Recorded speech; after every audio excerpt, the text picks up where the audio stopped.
Well, good evening, everybody. We feel very relieved tonight. The Democrat shutdown is finally over, thanks to House and Senate Republicans who stood together to get the job done. Absolutely no question in anybody's mind now that the Democrats were responsible for this. What happened? Millions of American families went without food on their table. You had millions of Americans stranded in airports with their flights canceled and delayed. You had troops and federal employees wondering where their next paycheck would come from.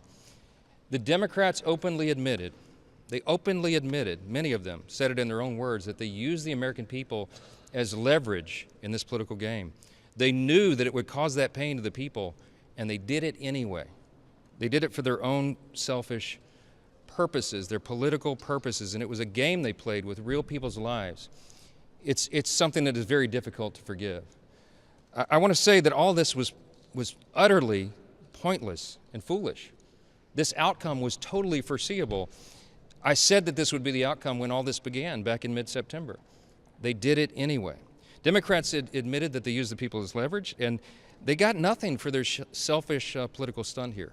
They didn't achieve anything with this at all. I'm proud of that achievement, but I'm really sad that it took us so long to get here. It was so much pain that had to be endured to get to this point. Voters are going to remember which political party played games with their lives. And I said, as soon as the government was open, we would turn our attention to health care and all the other issues that are out there. We are willing to work and have always been willing to work in good faith with anybody in this building who wants to bring down the cost of health care. So I want to say that there's a reason the Democrats are in disarray right now. There's a reason they don't have an identified leader of their party. There's a reason that their favorability, even amongst those in their own party, is at lowest of all time. They don't have a platform, a principle they can defend. They don't have a leader, except for Mondami, who's the new mayor of New York City and leading the party into Marxism and socialism. The yeas and nays are requested. Those favoring a vote by the yeas and nays will rise. A sufficient number having risen, the yeas and nays are ordered. Members will record their votes by electronic device. This is a 15-minute vote.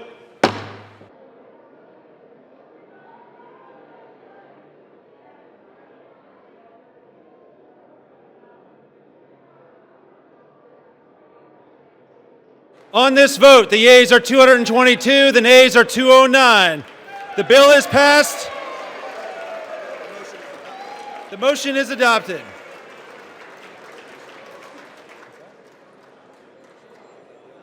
Without objection, the motion to reconsider is laid on the table.